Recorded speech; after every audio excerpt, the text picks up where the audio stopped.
ورحمة الله وبركاته، وأسعد الله أوقاتكم بكل خير. أهلا ومرحبا بكم معنا في حصتكم وبرنامجكم هلا سألوا. في برنامج هلا سألوا كما عودناكم دائما أعزائي المشاهدين نستضيف متخصصين في الفقه والشريعة الإسلامية للإجابة عن أسئلتكم واستفساراتكم. مشاهدينا الكرام، نسعد اليوم باستقبال فضيلة الشيخ سعيد بويزري، الدكتور سعيد بويزري، أستاذ جامعي. أهلا ومرحبا بك فضيلة الشيخ.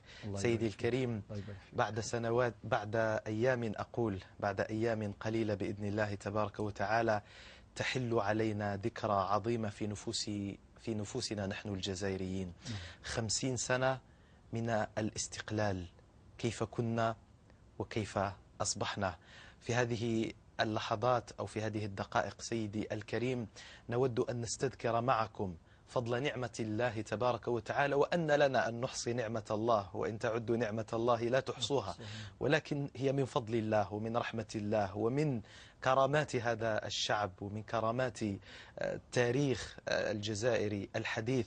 نعمة الاستقلال، نعمة خروج الجزائر مما كانت فيه لتصير على ما هي عليه اليوم. سيدي الكريم، شكرا أخي بلال. بسم الله والحمد لله والصلاة والسلام على رسول الله. معاشر المشاهدين الكرام، السلام عليكم ورحمة الله وبركاته. نعمة الاستقلال. أخي العزيز بلال، نعم الله عز وجل علينا لا تعد ولا تحصى. ذكرتمونا بقوله تعالى: وإن تعدوا نعمة الله لا تحصوها. صحيح.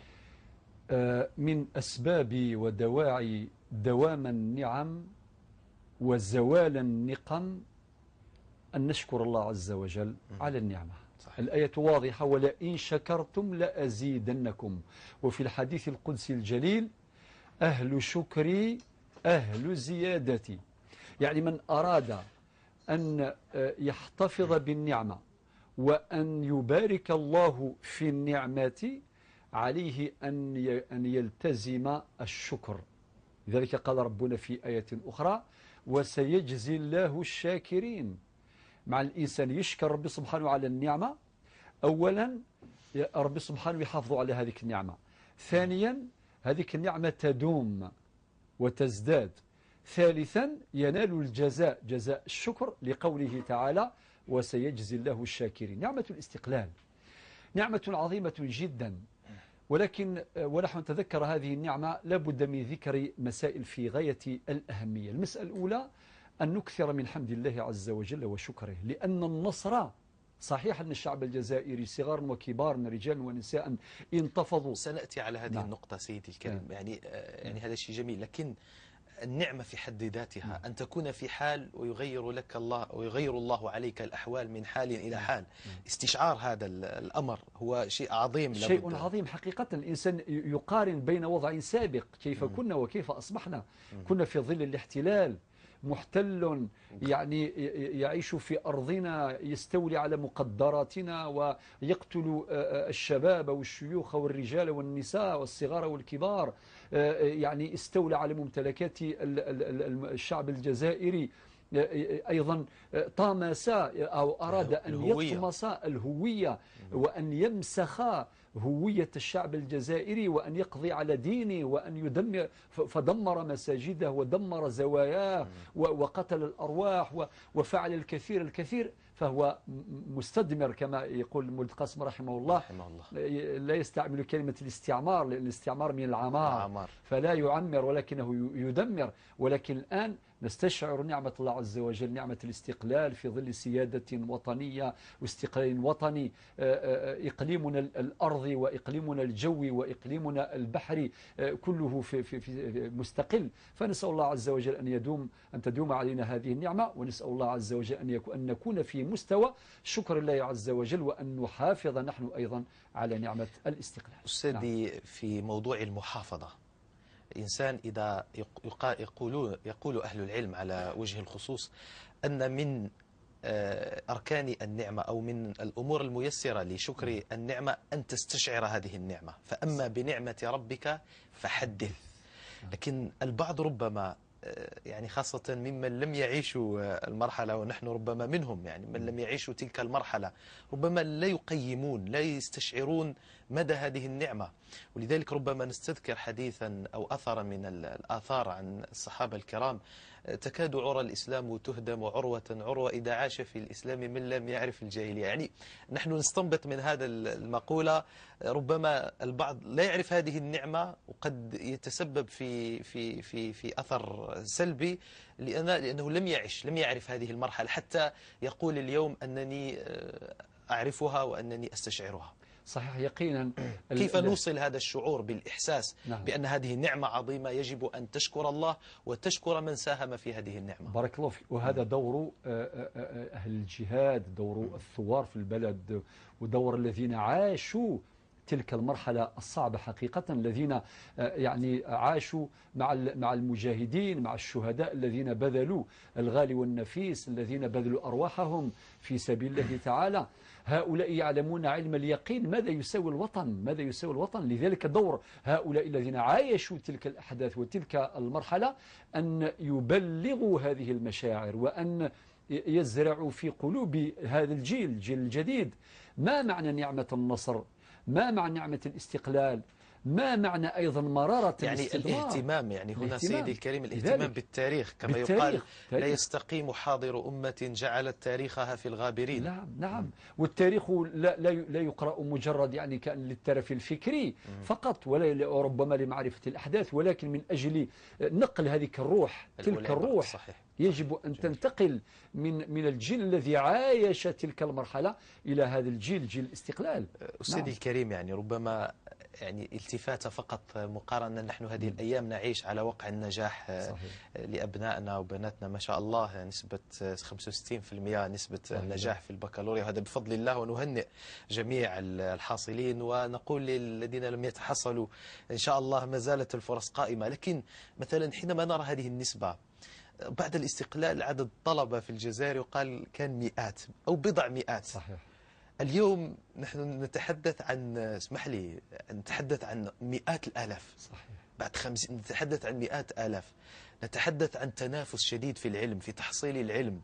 نتحدث عن شباب يمتلك طاقات وقدرات قوية وهمم عالية، كأن الجينات ودماء الأجداد والآباء والأمهات والجدات تسري فينا. يعني ماذا تقول في هذه المقارنة فقط؟ وربما هي إشارة إلى أن هذه النعمة من نعم الله تبارك وتعالى، وهي نعمة أيضا. وقد كان يعني المستدمر كما كنت تذكر همه أن يجاهل الناس ربما أكثر من أن يجوعهم أو يفعل فيهم شيئا. لذلك من الناس اللي يعيشوا تلك المرحلة عندهم شغف وحب للعلم، قال لك نحن حرمنا من طلب العلم. صحيح. لذلك الآن يعني يبذلون كل ما يملكون من جهد من أجل التعويض.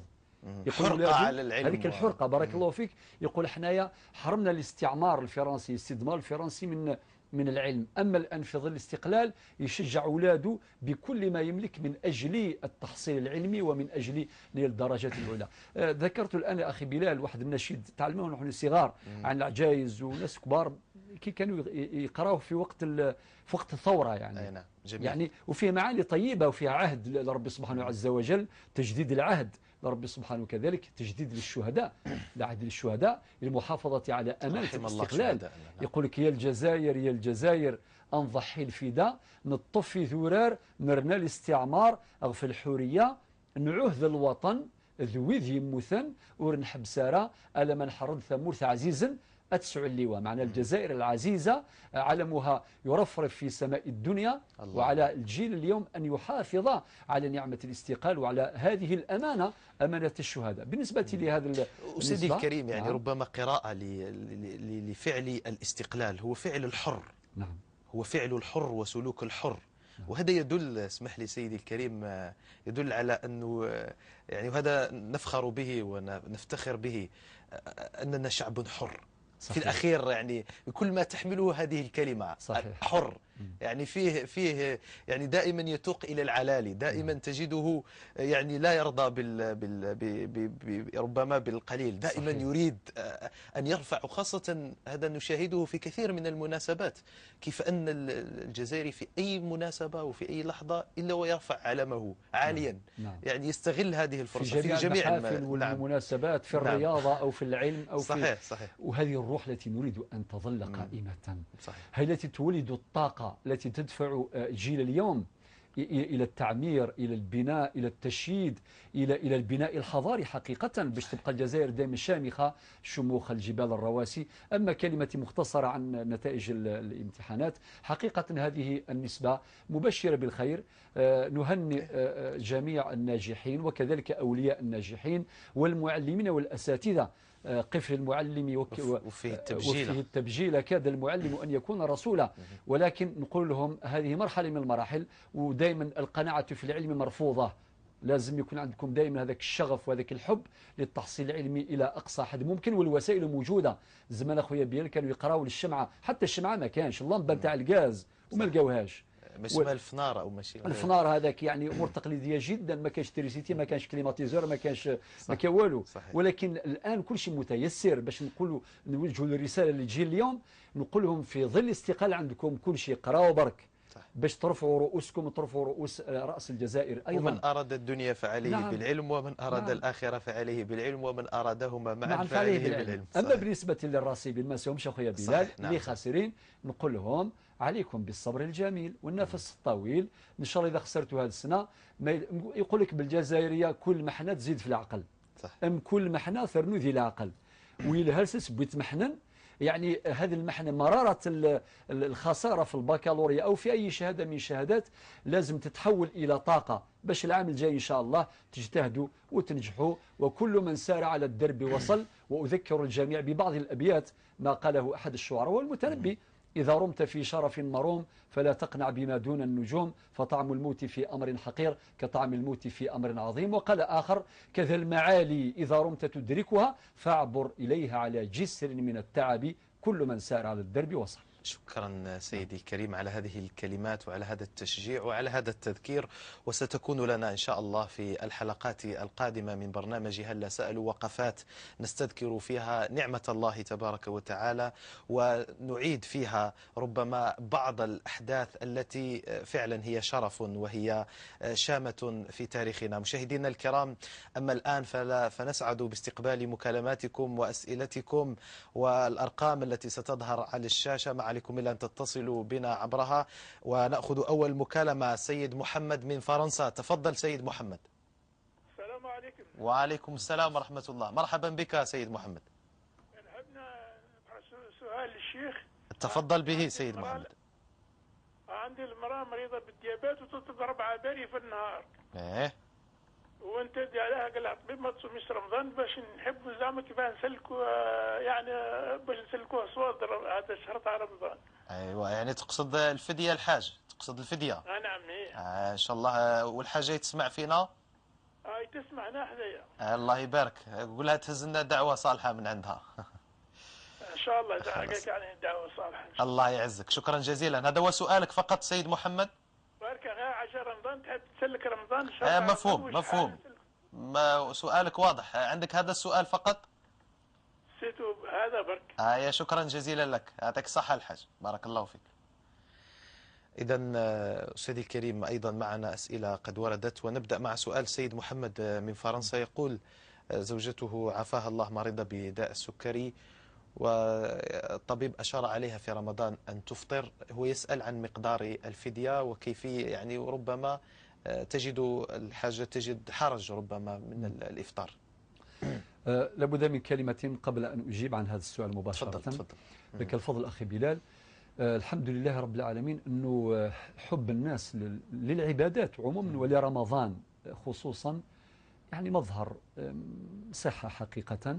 صحيح. لماذا؟ لأنه الناس حتى كي يكون عندهم أعذار، يكون عندهم أعذار، هم السكري ديابت، هذا من الأعذار التي تسمح للمريض سواء كان رجل أو امرأة أن يفطر ويفدي. ربي سبحانه وقال في القرآن الكريم: فعدة من أيام أخر من كان منكم مرض أو على سفر إلى أن قال الله عز وجل: فعدة من أيام أخر. هذا إذا كان واحد مرض يرجى برؤه بعد ما يخلص رمضان كي يبرى إن شاء الله تعالى يقضيه. ولكن الإنسان عنده مرض كما ديابات مسموح شرعا باش مولاه يفطر في رمضان وبلا حرج. هذه اللي حبيت نفوتها، خاطر بعض الناس كي تقول له يجوز لك باش تفطر وتفدي يقول لك يا عجبا أنا حياتي كامل صايم 40 سنة 50 سنة وأنا نصوم ودرك نفطر، الناس كامل تصوم وأنا نفطر. نقول لهم لهؤلاء قاعدة شفوا عليها مليح: إذا سلب الله ما وهب أسقط ما أوجب. نعودها، اللي بغى يكتبها يكتبها: إذا سلب الله ما وهب أسقط ما أوجب. يعني الصحة ربي هو اللي يعطيها، إذا كان ربي سلبها نزعها من إنسان مع انتهى ربي سبحانه يسقط عنه ما أوجب. يولي هذاك الفرض اللي هو رمضان كتب عليكم الصيام كما كتب على الذين من قبلكم، يولي ماهوش واجب عليه باش يصوم لأنه مريض، وربي قال فئة أخرى فمن شهد منكم الشهر فليصوموا، ولكن يكون شاهدوا بصحة جيدة، يكون مكلفا بصيام شهر رمضان. والأجر ثابت، معناه اللي يفطر بسبب عذر مرض كي ويفديه كي هو كي اللي راه صايم، في الأجر سيان عند الله سبحانه وتعالى. نقول يا الأخ محمد خبر زوجتك أنها تقدم الفدية، احنا قدرناها في أكثر من مرة بمقدار المقدار اللي يقدر له كل الناس، 30 دينار عن كل يوم. إذا جبتوا فقير فطر عندكم الله يبارك، كل نهار يجي فقير معنى هذاك النهار بلا ما تقدم ولا شيء. إلا ما جاش 30 دينار تجزي. وفي فرنسا أستاذ؟ في فرنسا أنا نشوفوا المقدار شحال يعني باليورو، خايف نغلط عندي مدة ما شفتش هذا الحساب يعني، ولكن إن شاء الله في أكيد إيمانيا ولا أحد الأساتذة نجيبوه نسألوا الإخوة ثم شحال نكونفيرتيو يعني، ولكن بمقدار 30 دينار. إلا حبيت نعطيك قاعدة أخرى ذهبية: شوف أنت قيم لوروبا اللي تاكله مرتك، يعني هو هذا أحسن بصراحة. حنا قلنا 30 دينار يعني هذا الحد الأدنى، هذا الحد الأدنى. ولكن أخويا بلال درك أنا وياك إذا عندنا عذر باش نفطروا نشوفوا الطبسين تاعنا تاع الشربة شحال وكذا إلى آخره، إذا كان وصل كامل 60 دينار 70 دينار نخرجوه هكذاك للفقير. هذا هو. شكرا جزيلا سيدي الكريم. نأخذ مكالمة السيدة حياة من فرنسا. تفضلي سيدة حياة. السلام عليكم. وعليكم السلام ورحمة الله. عندي أسئلة يعني 4 أسئلة. تفضلي بها وباختصار لو تكرمتي. إن شاء الله. عندي 2 أسئلة فيما يخص رمضان. نعم تفضلي. أنا عندي الدين تاع رمضان تاع العام اللي فات. أيوة. سما هذا اللي فات برك، وذكر راني حامل وما قدرتش نقلب اسم الدين تاعي هذا، وحابة بعد رمضان هذا إن شاء الله والولادة تاعي إن شاء الله تكون في رمضان. يا رب ربي يسهل لك إن شاء الله. إن شاء الله آمين. إن شاء الله. أيوة. وحابة نقلب الدين تاعي بعد رمضان، بصح اسكن نصدق عليا مات ولا ما على باليش كيفاه. يعني ما ماذا بكم تعطيو لي يعني المقدار، باسكو كي انا في فرنسا ما نعرف حتى واحد انني نقدر نصدق عليه، ولا اسكو نقدر نمدهم في مسجد ولا ما على باليش. مفهوم مفهوم. أيوة هذا سؤالك الأول. سؤالك الثاني سيدة حياة؟ وثاني في رمضان على الزوج تاعي. ثاني كان عنده وقت فات عنده 2 رمضان ما صامهمش. والسبب؟ الأول كان مريض. والثاني كان سما ما على باليش كان عنده مشكل في، فكان اسمها قضية تاع السحر، كان مش جايب خبر. يعني هو يقول باللي ما كانش واعي. ما كانش واعي هكذا ما صاموش، سما فات رمضان وكلش وفاتوا سما فاتوا الايام نورمال عنده. يعني كان يفطر ويقول انني ما كنتش نذكر باللي كنت نفطر هكذا. لا هو ما صاموش، اسمه ممكن متعمد ما على باليش. المهم كان في حالة قول كلي كان عايش في يعني سيدة حياة يعني حالته النفسية كانت كيف يعني بالضبط؟ كانت سيئة. هو كان سيئة. عايش في واحد الوضع مش مليح خلاص، كان مع واحد المرأة هكذا ما كانش. مفهوم. السؤال الثالث. السؤال الثالث. والسؤال الثالث عندي عمتي تسكن قدامها وحده اسمها لافامي، مش لافامي اسمها تقرب برك شويه، وعارفه باللي الزوج تاعها راه يخون فيها، اسمها عمتي اللي على بالها. وهذيك كي قالت لهذيك المراه ما صدقتش، قالت لها ما كانش منها، وهي خدامه هذه المراه وعندها 2 ولاد. ودوكا يا عمتي حابه اسمها راهي هي تشوفها هي تروح تخدم، وهذاك الزوج تاع هذيك يجيب هذيك المراه اسمها للدار هذيك باسكو يسكنوا قدام بعضهم.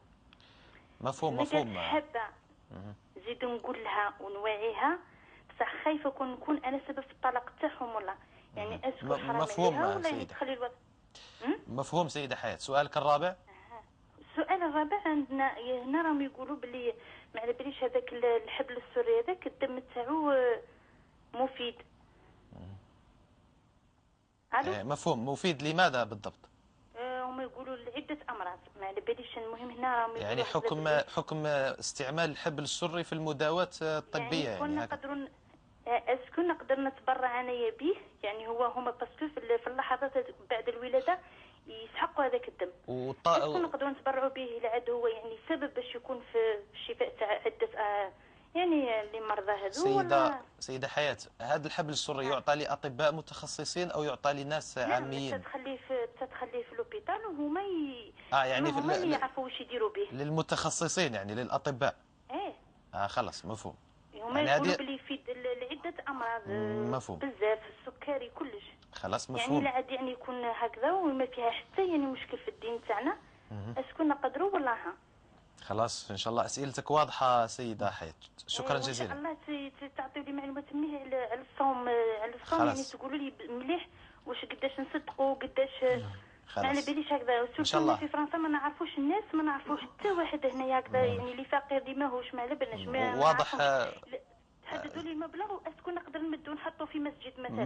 مفهوم. اسئلتك واضحه سيده حياة. وربي يعاونكم وصحه. يعطيك الصحه. شكرا. معنا السيدة فاطمة من العاصمة. تفضلي سيدة فاطمة. السلام عليكم أخي. وعليكم السلام ورحمة الله. رأيت عندي سؤال فيما يخص عملية المنع الدائم للحمل. نعم. عندي مشكل تشوه خلقي في الرحم والحمل تاعي توجور يجي صعيب بزاف يعني لازم ما نتحركش نكون في الفراش سينو يكون خطر تاع إجهاض ولا ولادة مبكرة. ودونك درت 4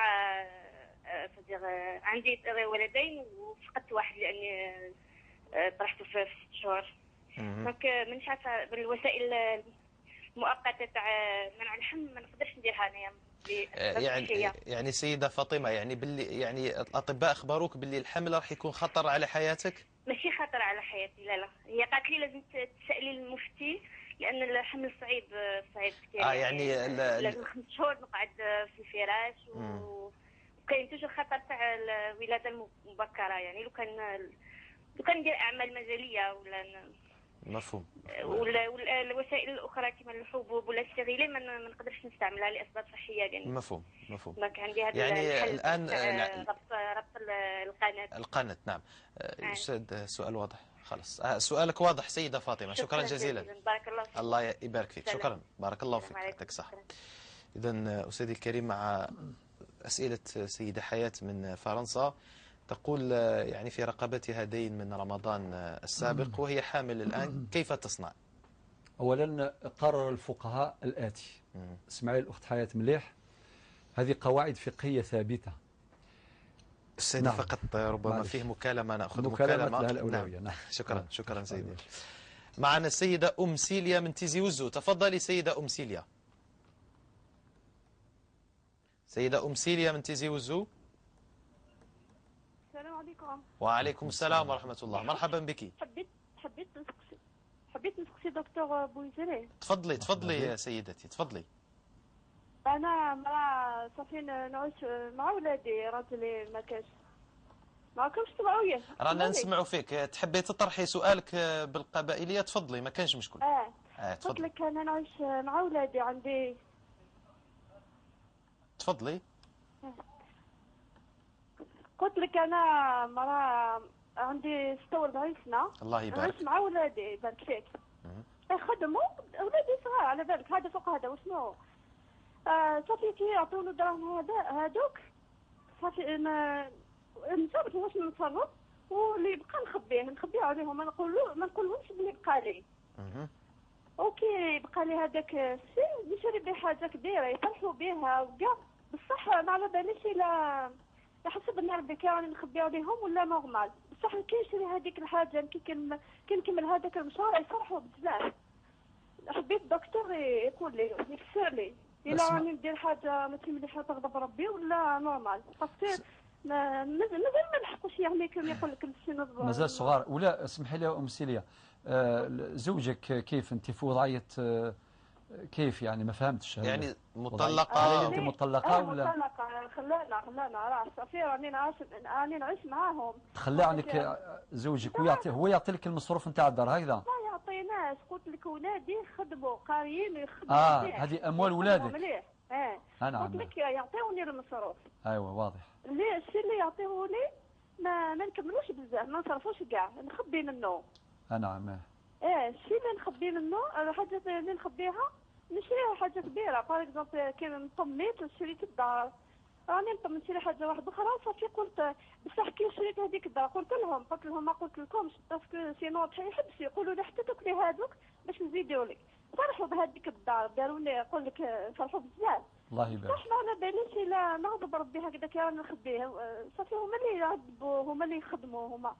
واضح الأخت الدكتور مسية واضح. يفسر لي لا راني ندير حاجه ما مليحه ولا. نعم. بارك الله ولا فيك. نقول لهم ولا ما نقولهمش ولا نكمل هكذا ولا ما على باليش. شكرا جزيلا لك سيدة أم سيليا، بارك الله فيك ويعطيك الصحة على هذا الحس. دكتور قصت على بالو بها دكتور. خلاص إن شاء الله. الله يبارك. مرحبا بك. خير إن شاء الله. شكرا جزيلا لك. معنا السيدة علياء من تيزي وزو. تفضلي سيدة علياء. الخير في اللون. مساء العافية. لا سلامة. راكي في الساعة شيخ نكوني ساعة 13 عامين خدمة شكون.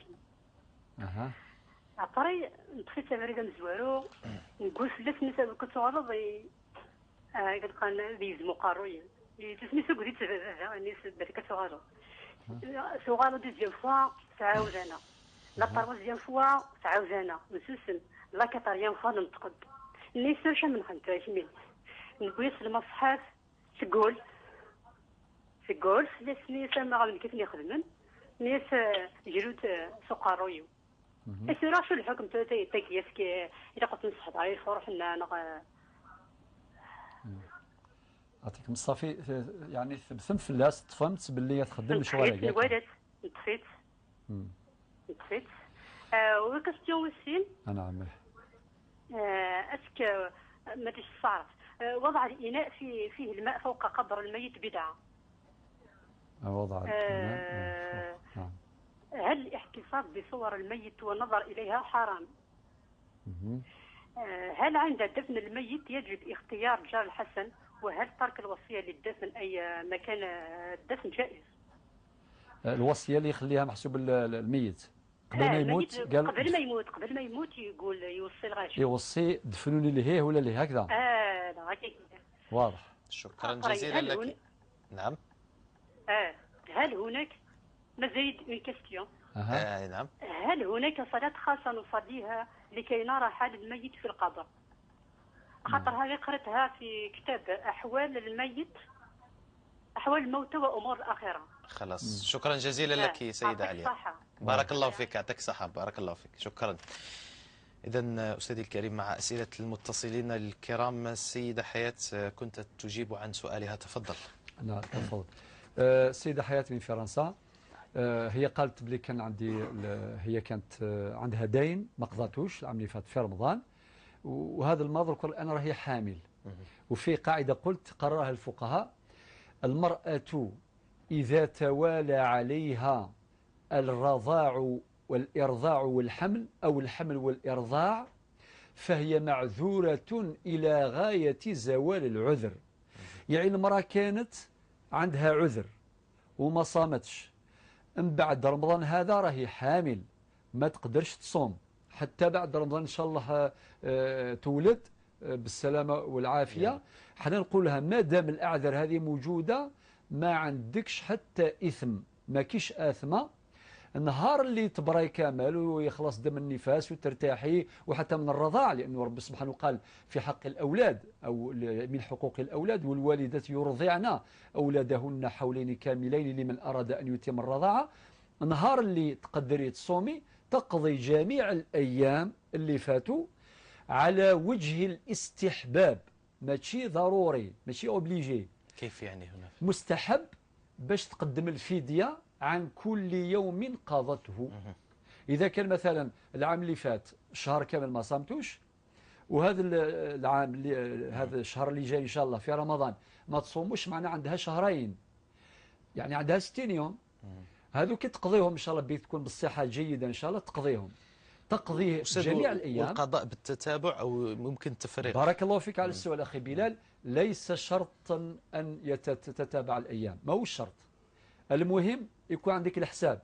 ممكن في الأسبوع تصوم يومين، ممكن 3 أيام، ممكن يوم بيوم على حسب صحتها. لا يكلف الله نفسا إلا وسعها. الشيء المهم اللي أكدوا عليه الفقهاء أنها تؤكد على النية.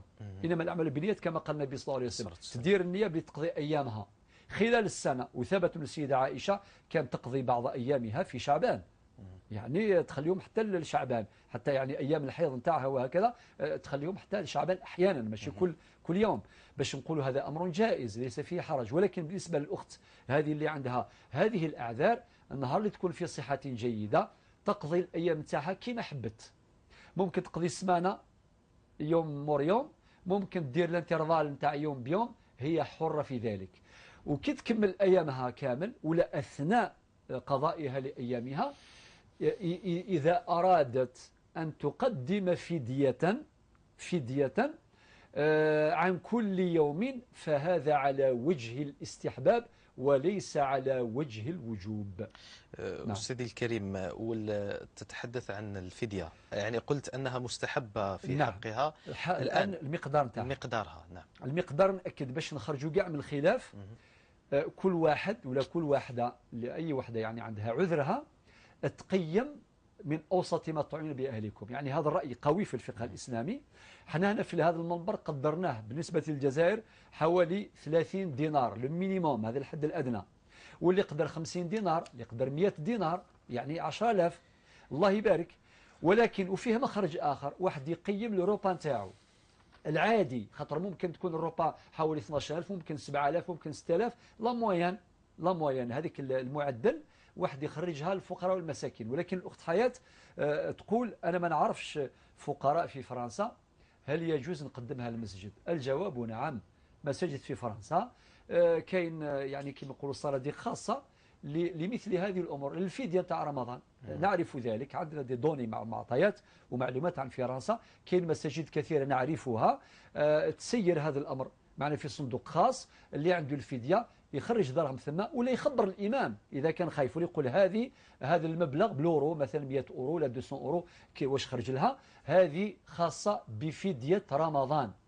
والأئمة عموما ومسؤولي المساجد يعرفوا الفقراء والمساكين اللي موجودين في الأحياء، كما أنه يجوز شرعا باش هذاك المبلغ توكل شخص هنا في الجزائر، قلت ما تعرفوا في الحومة في الجزائر، مدوه نيابة عني للفقراء والمساكين، وهذا الأمر يجزئ وتبرؤ به الذمة.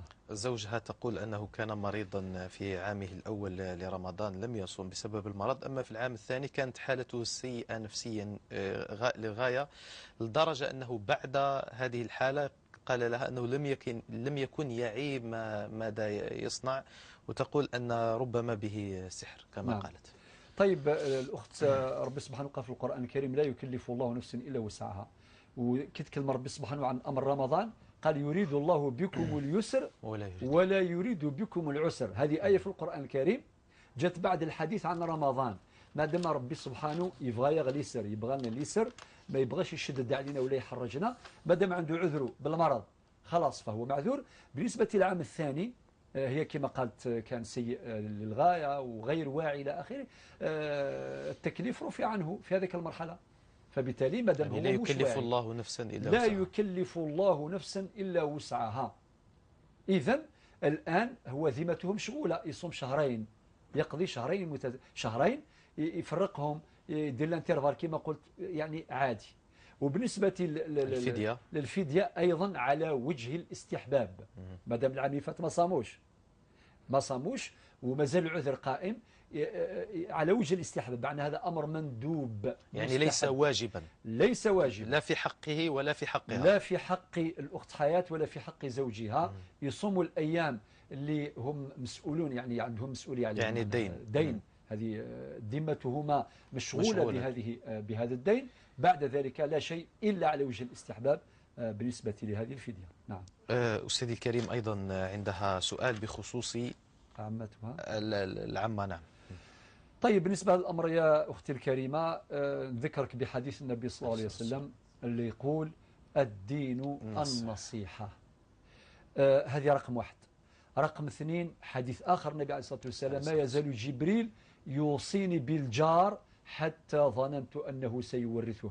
باش نعرفوا قيمة الجيران أو قيمة الجوار. المفروض الجارة تحن على الجارة، الجار يحرص الجار، ما يلزمش كما يقول استقبالي ونادي في كافوس القوايض. يعني الإنسان لازم يكون عين نتاعو تكون راقبة ومراقبة، ما يلزمش يشوف الأذى، يشوف المنكر ويسكت.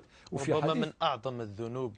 بارك الله فيك. ويشوف في حديث النبي عليه الصلاة والسلام: من رأى منكم منكرا فليغيره بيده، فإن لم يستطع فبلسانه، فإن لم يستطع فبقلبه، وذلك أضعف الإيمان.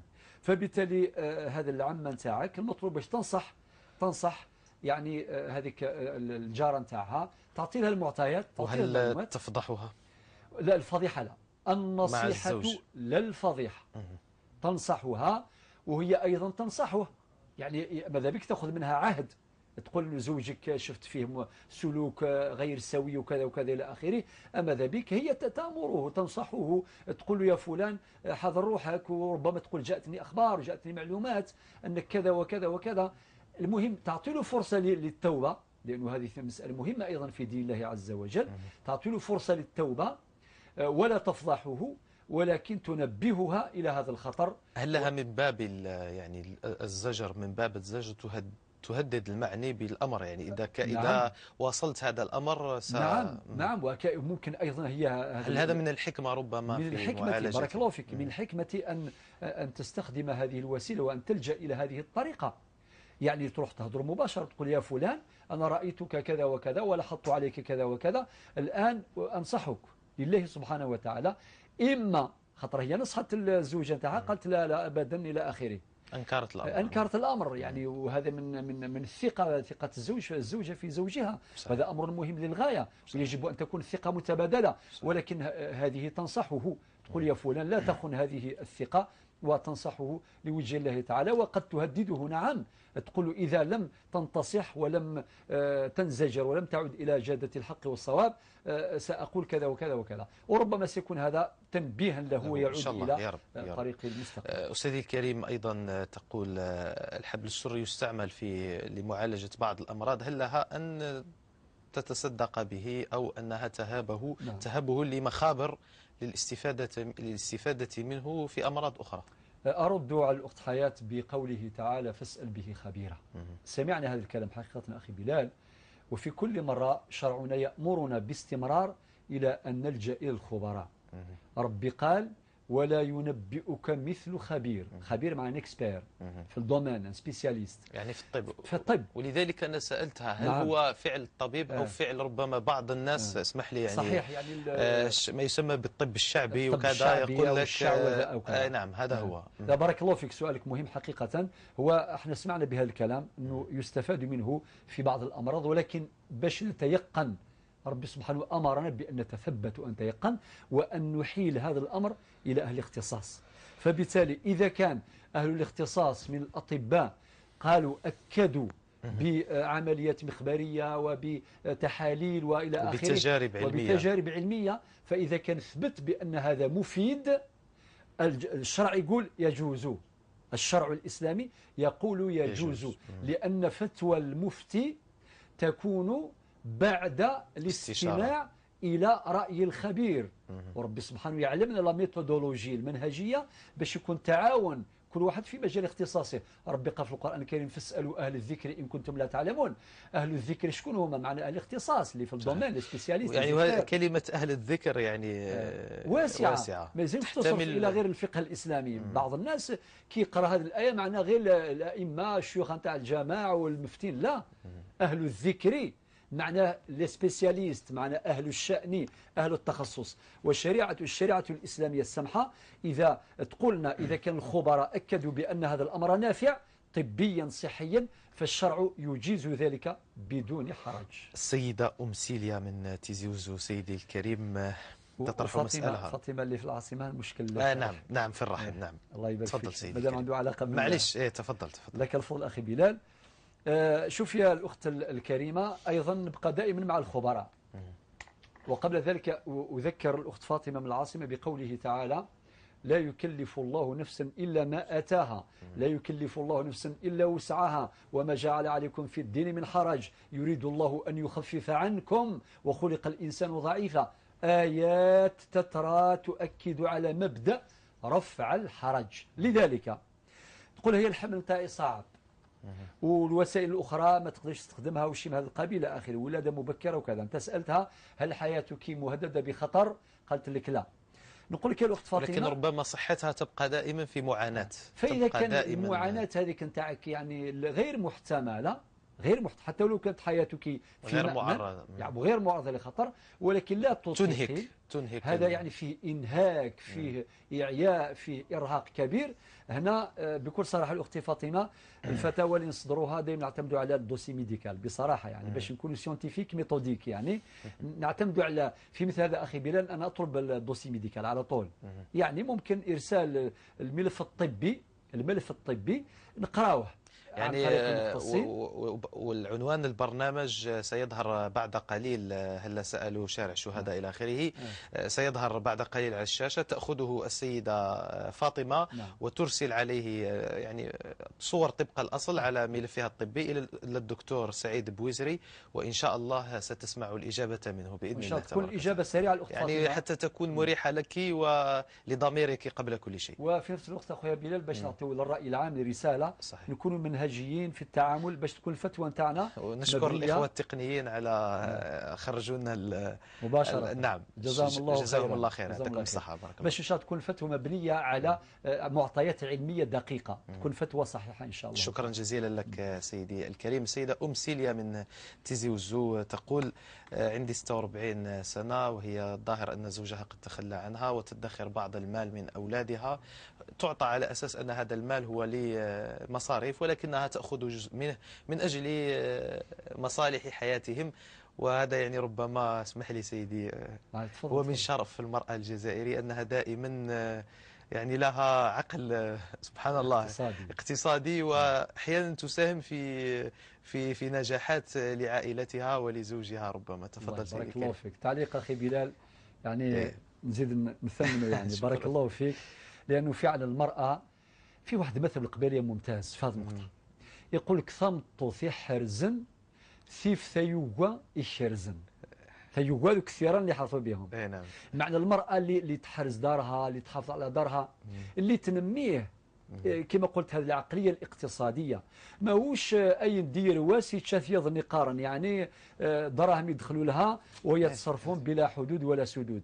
نقول لك يا سيليا أعطيك الصحة وبارك الله فيك، أنت نموذج، نموذج للمرأة الجزائرية المسلمة اللي تحرز واللي تحافظ. بارك الله فيك، يجوز لك، وراه يدير لهم الله يبارك اشياء يفرحوا بها. صحيح. تبني بهم الدار ولا تشيل لهم كاش عقار ولا شيء من هذا القبيل. مبروك عليك، الله يعينك. هذا هو النموذج. خاصة سيدي الكريم حينما تفاجئك في اوقات يعني الضيق، وفي اوقات يعني كانت جدة او ام او زوجة او اخت، في اوقات الضيق تفاجئك بفرج يسرك يعني صراحة. وهذه ما قراوش لا ليكونومي لا لا ماناجمنت، ولكن الله يبارك عندهم قدرة عالية في تسيير البيوت. نقول لك يا سيليا ما تقلقيش، حلال عليك وربي يعينك ان شاء الله. شكرا جزيلا. معنا السيدة ام البنات، هكذا السيدة ام البنات من العاصمة. تفضلي سيدة ام البنات. السلام عليكم. وعليكم السلام ورحمة الله. لاباس؟ لاباس الله يعيشك. مرحبا بك. الله يسلمك خويا حبيت نسقسيك، عندي اختي اللي هي في فرنسا، حبت تدوموندي النصيب تاع نورو باش تخرج الزكاة. يعني النصاب تاع بالاورو يعني. نعم. خلاص، هذا هو سؤالك فقط سيدتي. شكرا جزيلا لك، بارك الله فيك. أستاذي الكريم سيدة علياء متيزي وزو، الظاهر عندها سؤال نصه عندك سيدي الشيخ. الله يسلمك.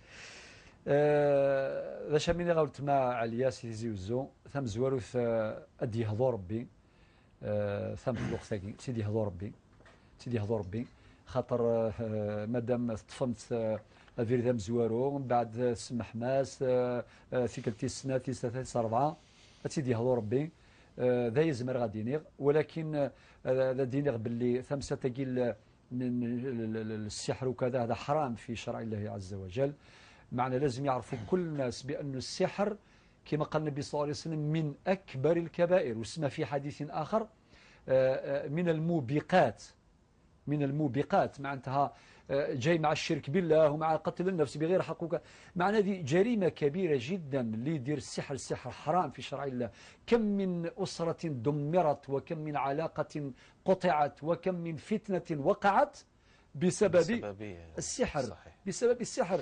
السحر هذا مدمر وهذا حرام في شرع الله عز وجل. يتعلمون به ما يفرق بين المرء وزوجه ويفرقوا بين كل يرتسد ويثير وير كل الناس. طبعا هذه حكموها في أكثر من مرة وسمحوا لها، ولكن الآن لابد من تعزير. هذا من غلط مع عليا مادام تصوضمت تفهمت شحال بردان نساتي وات وغال سافريد مازال تخدم دي كوين شمثان كوين يخسران الزمر ما تجمع ثا مغليو تجمع ثا واشولت نغادروا مرغورس باش تتعاقب باش يعني تتعزرم وثقيل حبه يثموت القبائل ساعات يعني معناتها ما الا يوني توعزل الزينه ساكو يعني وذرهم اديوغال سافريد بالسيف لاس الى قد يوغال سافريد امشي قال سيدنا عثمان ان الله يزع بالسلطان ما لا يزع بالقران الى السلطان تدار السلطان بذرهم باش هادو غالسافرين ما لولاش مي لقات السيوضه ما دايره لقات السيوضه الله جوستيسنا ماشي لقات تصاوض خاطر ثاقي اين تخدم هكا ذيريث يشمث ذين يشمثن وذ الحرام ذي شرع سيدي ربي. أستاذي الكريم حتى القانون ربما في القانون ما يعاقب على نعم هذا حتى السلوك. قانون الجزائر قانون العقوبات يعاقب على مثل هذه التصرفات. نعم. شكرا سيدي الكريم. ناخذ مكالمة السيد بوسعد من تيزي وزو. تفضل سيد بوسعد. السلام عليكم. وعليكم السلام ورحمة الله وبركاته. لا بأس. لا بأس الله يبارك فيك. الحمد لله نشكر الحصة بارك الله فيكم. الله يبارك فيك اخويا بوسعد. السلام الشيخ سعيد. السلام اخويا بوسعد. الله يبارك فيك. لاباس الله يسلمك. الله يسلمك. الشيخ السلام عليكم. عليكم السلام. السلام ورحمة الله. الشيخ لاباس. أكيد ربي الحمد لله. الشيخ تأسيس شخصيا. تفضل. يوم زوجنا حكاية جديدة في فتحة كتب الجمعة يوم الشيخ كنا نحكي فتحة شيء مقسم ظالي في الجماعة. أيوة. نقرا من بعض. أول يخلي فتحة. أول كنيش إن أنا بغيت فتحة كما ماما. نعم. أول سيدنا كنا كنا الشيخ الإمام أنا بالبرات.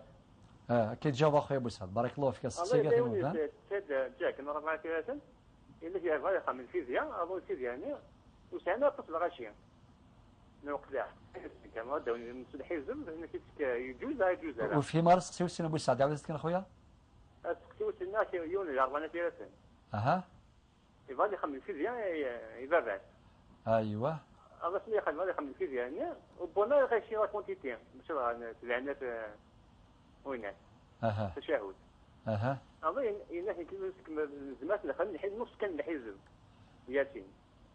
أكيد جاوبوا إن شاء الله. بارك الله فيك الشيخ. الله يسلمك. بارك الله فيك. السلامة. شكرا جزيلا لك سيد بوسعد. إذا تفضل سيدي الكريم. نعم. وضع الإناء فوق نعم. قبر الميت. أستاذي الكريم يعني هي أسئلة نعم يعني متسلسلة. وضع الإناء فوق قبر الميت هذا أمر هو بدعة. هو بدعة لا أصل لها في الدين. لأن البعض يقول أستاذي الكريم نيته في ذلك أن يسقي العصافير والطيور وغير ذلك من أجل ربما صدقة جارية أو يمكن وضعه في مكان آخر. لا يوضع في مكان آخر. كل هذه الأمور العبرة بالمآلات أخي بلال. صحيح. لو كان يعني منه غادي بعد واش يصرى يجي واحد يجيب الكاس والآخر يجيب الطاس والآخر يجيب البيدون والآخر يدير ثم في المقبرة يدير ثم سيتيرنا بعد مشكلة. كاين في الفقه الإسلامي قاعدة مهمة العبرة بالمآلات. صحيح. الطيور عندهم البحر عندهم الله يبارك فيهم ما تخممش عليهم يعني. الخير الربح. معليش اختي الكريمه عليا وخدم ثرى الشواله استاذي الكريم الاحتفاظ بالصور الميت واستذكاره من خلال الصور هل هو حرام؟ حالة التلفزيون هذا شغلها دائما. يعني كي تكون ذكرى نتاع بن باديس التلفزيون توري كاع الصور نتاع بن باديس يا الناس شوفوا هذه صورة بن باديس ترحموا عليه. يجي مثلا تاريخ نتاع الشيخ البشير ابراهيمي نتاع الشيخ بيوض نتاع الشيخ عدون نتاع الشيخ طفيل كل شيوخ وعلماء الجزائر بسي وعلماء الجزائر كامل هو الصور تاعهم كان موجوده. صحيح. فاذا كان هذا يجوز علاش ما يجوز بالنسبه للوالدين؟ دونك انا وخويا بيل عندنا جدنا مات الله يرحمه وغدوه نولي الصوره نتاعو نقول هذا الله يرحمه. المهم الانسان ماشي كما يشوف الصوره وبعدين تجديد الاحزان وتجديد الاحزان هذا لا يجوز.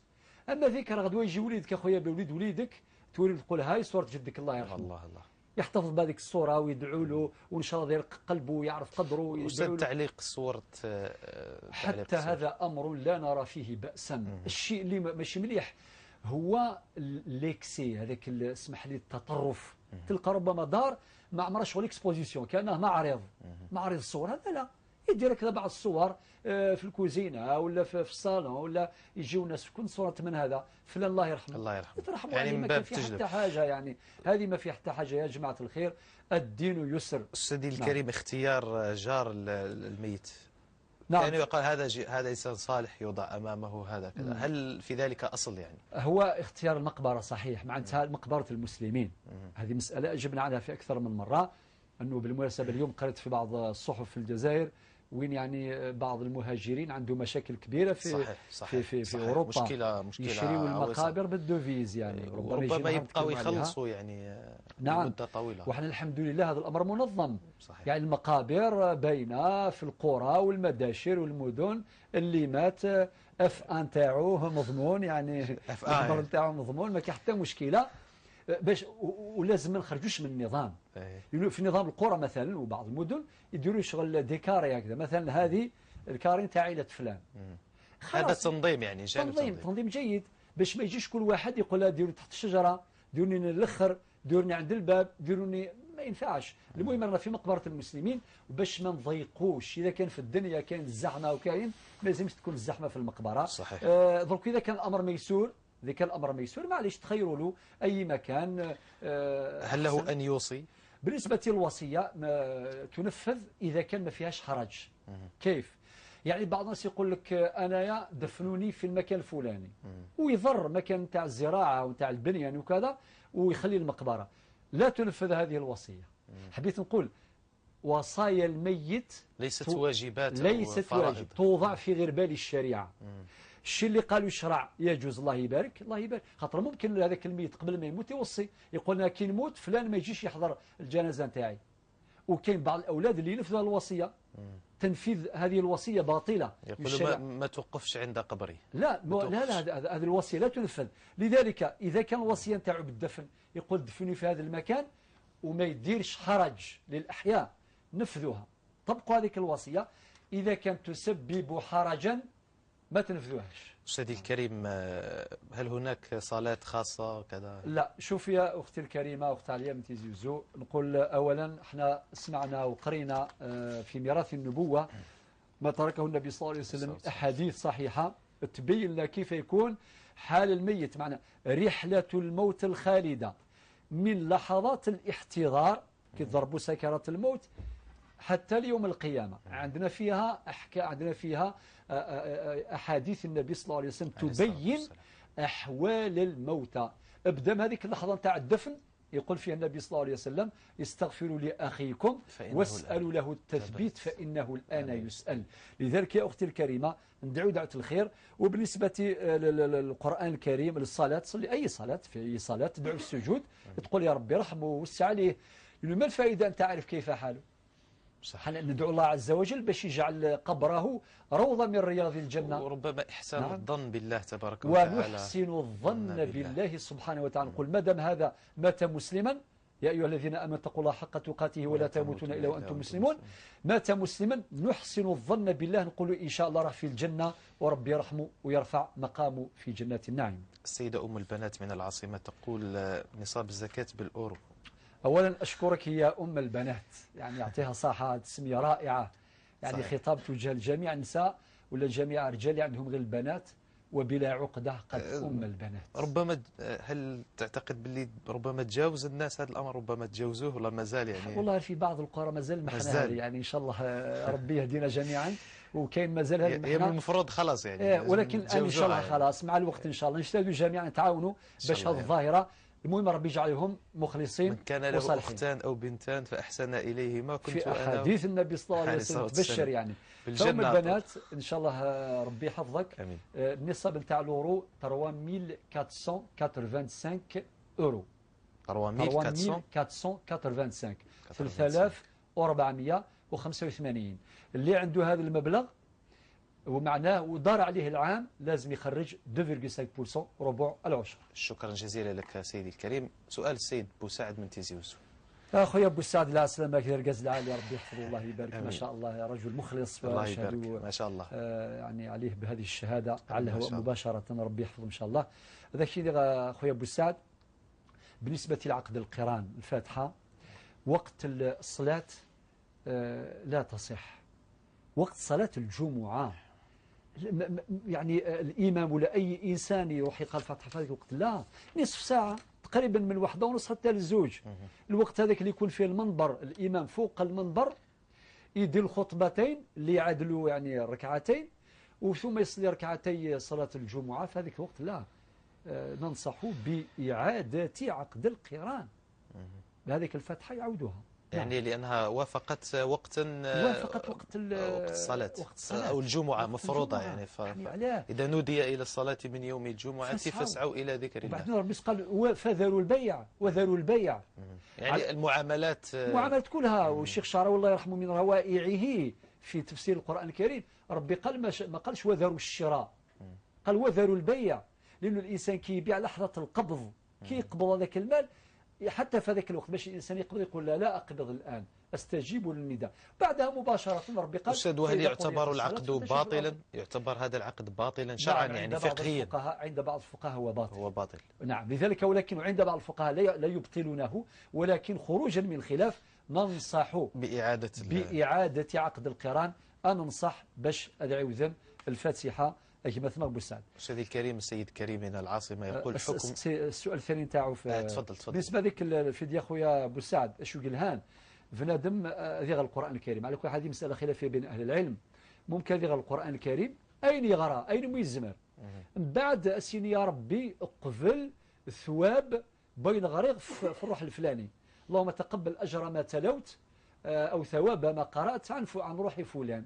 يعني هذه مسألة خلافية على كل حال، ولكن من الفقهاء إهداء ثواب القراءة. نعم، ثواب القراءة نكون يدير إن شاء الله خروجا من الخلاف يجوز أين يغرى، أما سورة الفاتحة، أما حزب ياسين، أما سورة البقرة، أين يغرى أذ يهذو يعني لا جرني إذا فاس نغي ما سوين يبغى وذي يقضى ربي فلاس إن شاء الله. سيد كريم من العاصمة يقول حكم حرمان البنت من الميراث عن طريق وقف العقارات على الذكور دون البنات. نعم أخي بلال، الحبوس الأوقاف ما شرعت في الإسلام لهذا، شرعت لغير هذا. بمعنى أنه واحد يحبس الرقبة يعني نتاع العقار هذاك ولله سبحانه وتعالى، والغلة هذيك تروح في سبيل الله سبحانه وتعالى. وهذا الشيء المحبوس أو العقار الموقوف لله سبحانه وتعالى، والوقف يفيد التأبيد، لا يباع ولا يشترى ولا يورث ولا يورث ولا يهب ولا يوصى به. معناه العقار هذاك يبقى إليه سبحانه وتعالى باش لضمان مورد مالي للفقراء والمساكين. يعني هذه ليست صيغة وقف. نعم، ولكن باش واحد يعني يدير الوقف باش يحرم البنات، هذا أمر لا يجوز. لا يجوز لأحكام الوقف أن تعطل مصالح الورثة وأحكام الميراث التي وردت بنصوص قطعية ثبوت ودالة في القرآن الكريم والسنة النبوية. حكم الوصية للابن الصغير بالمسكن، هل هذا جائز؟ أيضا النبي عليه الصلاة والسلام قال لا وصية لوارث، لا وصية لوارث. الوارث يدي الحق نتاعو كما هو كما الورثة الآخرين على حسب الفريضة الشرعية، إلا أن يجيز الورثة، إلا إذا كان لزيرتي الورثة الآخرين كونفيرما وهذيك الوصية تستامون وفقوا عليها الله يبارك، وإلا لا تطبق. فضيلة الدكتور سعيد بوزيري، شكرا جزيلا لك على ما تفضلت به معنا في حلقة اليوم. الشكر لكم أنتم أيضا مشاهدينا الكرام على حسن الإصغاء والمتابعة، وشكرا للمتصلين الكرام. مشاهدينا الكرام، نلتقي بكم غدا بإذن الله تبارك وتعالى. تقبلوا تحياتي وتحيات الفرقة التقنية العاملة معنا لنهار اليوم، والسلام عليكم ورحمة الله وبركاته.